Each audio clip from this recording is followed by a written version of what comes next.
12월 21일 대림 제4주일 마테오가 전한 거룩한 복음입니다. 예수 그리스도께서는 이렇게 탄생하셨다. 그분의 어머니 마리아가 요셉과 약혼하였는데 그들이 같이 살기 전에 마리아가 성령으로 말미암아 잉태한 사실이 드러났다. 마리아의 남편 요셉은 의로운 사람이었고 또 마리아의 일을 세상에 드러내고 싶지 않았으므로 남모르게 마리아와 파혼하기로 작정하였다. 요셉이 그렇게 하기로 생각을 굳혔을 때 꿈에 주님의 천사가 나타나 말하였다. 다윗의 자손 요셉아, 두려워하지 말고 마리아를 아내로 맞아들여라. 그 몸에 잉태된 아기는 성령으로 말미암은 것이다. 마리아가 아들을 낳으리니 그 이름을 예수라고 하여라. 그분께서 당신 백성을 죄에서 구원하실 것이다. 주님께서 예언자를 통하여 하신 말씀이 이루어지려고 이 모든 일이 일어났다. 곧 보아라, 동정녀가 잉태하여 아들을 낳으리니 그 이름을 임마누엘이라고 하리라 하신 말씀이다. 임마누엘은 번역하면 하느님께서 우리와 함께 계시다는 뜻이다. 잠에서 깨어난 요셉은 주님의 천사가 명령한 대로 아내를 맞아들였다. 사랑하는 형제 자매 여러분, 오늘은 대림 제4주일입니다. 대림식이 마지막 주일 말씀은 여인이 잉태하여 아들을 낳고 그 이름을 임마누엘이라 할 것입니다. 라고 이사야서의 예언이 전해지고 있습니다. 오늘 복음에서 그 예언이 마리아와 요셉을 통해 예수님에게서 드디어 성취됨을 전합니다. 오늘 일독서의 기원전 6세기의 예언이 복음에서 2000년 전에 성취된 이 사건이 오늘 우리에게 무슨 의미를 지닐까요? 먼저 일독서의 임마누엘 예언의 배경을 살펴봅시다. 이 시기는 예수님이 태어나시기 730년 전 일인데 주변의 열강들이 유대를 침공하려는 상황이었습니다. 그래서 유대왕 아하즈는 강대국 아시리아와 군사 동맹을 맺으려 합니다. 이때 예언자 이사야가 왕에게 왜 나라 운명을 꼭 정치, 군사, 외교적으로만 해결하고 하는가? 먼저 하나님의 도움을 청하자라고 충언합니다. 그러나 왕은 어떻게 하나님을 시험할 수 있는가 하며 거절합니다. 겸손한 척하지만 실상은 하나님의 능력을 믿지 못해서 핑계를 댄 것입니다.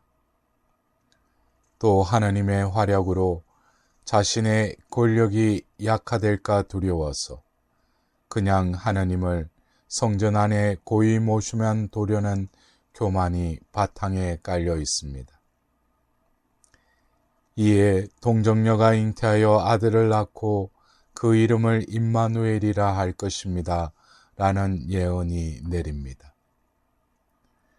처녀가 아이를 낳는 일이 인간에게는 불가능한 일이지만 하나님께는 가능하듯 어려움을 겪고 있는 우리의 삶 안에서 하나님이 직접 개입하시어 불가능한 상황을 해결하시겠다는 말씀입니다.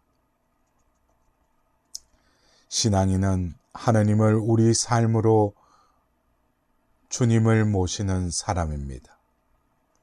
그러나 많은 경우에 아하즈 왕처럼 하나님이 어떻게 내 일상 속에 들어오시겠는가? 먹고 자고 일하고 지치고 늙고 병들고 기쁘고 속상한 일상에 어떻게 하나님이 들어오시겠는가 하며 겸손을 가장하여 하나님의 개입을 불신합니다. 그러한 태도의 이면에는 하나님의 개입이 부담스러워졌어. 내 삶에 벌어지는 일들은 내가 알아서 할 테니 하나님은 내 인생에 간섭하지 말고 내가 필요할 때만 오시면 됩니다. 내가 부를 때까지 그냥 성전 안에서 찬미를 받으시며 가만히 머물러 계십시오 하는 교만이 숨겨 있지 않을까요? 불신과 교만을 넘어 임마누엘, 하느님께서 우리와 함께 계시기 위해서 어떻게 해야 할까요? 오늘 복음의 요셉에게서 그 실마리를 발견하게 됩니다. 요셉은 함께 잔 적이 없는 약혼녀 마리아가 임신한 것을 알게 되자 파혼하려고 마음을 먹습니다.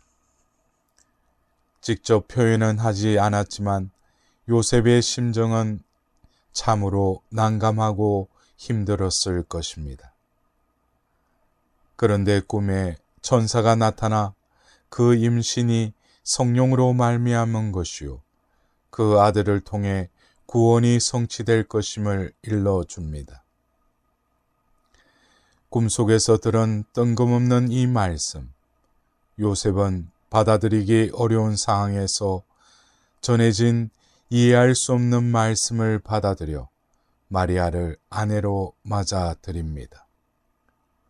이에 동정녀가 잉태하여 아들을 낳고 그 이름을 임마누엘이라 할 것입니다. 라는 예언이 성취됩니다. 받아들임이 관건입니다. 꿈속의 지시까지 하나님의 말씀을 받아들이자 실제의 역사 속에 주님께서 우리와 함께 계시게 됩니다. 우리 삶에서도 이해할 수 없고 받아들이기 힘든 일들이 종종 발생합니다. 어떻게 이러한 일들을 내 삶에서 받아들일 수 있을까요? 삶에서 닥치는 어려움은 나쁜 것도 아니고 그 이유를 알아야 하는 것도 아닙니다. 삶은 우리에게 겸허함을 요구합니다. 삶은 신비이며 때가 되면 모든 것이 밝혀질 것입니다. 삶에서 벌어지는 일들을 받아들인다는 것은 싸움을 멈추는 것, 줄다리기 게임을 멈추는 것, 줄을 내려놓는 것, 우리의 방식을 내려놓는 것입니다. 불가능한 상황을 통제하려 들지 말고 내가 옳고 저 사람은 틀렸으니까 고쳐주겠다는 생각까지 내려놓는 것, 그리고 당신의 뜻대로라고 말하는 것입니다. 복음의 요셉과 마리아가 가신 받아들임의 길입니다. 실제로 우리가 사는 세상에서는 많은 이들이 어떻게든 이겨보려고 목소리를 높이고 줄다리기를 하며 싸워보지만 결국 헛되이 힘만 빠집니다. 줄을 내려놓고 당신의 뜻대로라고 상대방을 받아들이는 가운데 하느님의 말씀도 받아들이게 됩니다. 어쩔 수 없는 상황에 맞아 자존심 때문에 받아들이지 못하며 고집부리는 이들도 있지만 결국 자신을 꽁꽁 묶을 뿐입니다. 자존심과 고집을 내려놓고 있는 대로 현실을 받아들이며 그 속에 담긴 하나님의 뜻을 헤아릴 때 진정한 자유가 다가옵니다. 내가 옳고 상대방이 틀리다면 이를 가르치고 바로잡으려고 언제나 큰 소리치는 이들도 있는데 사람은 그렇게 쉽게 바뀌지 않습니다. 아무리 옳은 것이더라도 상대방이 받아들이지 않으면 그저 우라통 터지는 싸움만 남을 뿐입니다. 때가 되면 알겠지 하는 너그러운 마음으로 상대방을 받아들이며 불쌍히 여기는 마음으로 진정한 기도를 올리는 것이 지혜입니다.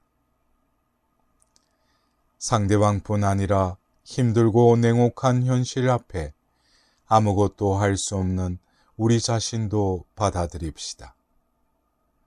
이러한 받아들임은 체념하는 것이나 방종 혹은 수동적인 상태가 아닙니다. 오히려 세상과 자신에게 깨어있고 하느님과 이웃에게 열려있는 가운데 자신이 변화되는 신비인 것입니다. 인간에 관한 신기한 역설은 우리 자신이 있는 그대로의 나를 받아들일 때 내가 변화할 수 있는 것입니다.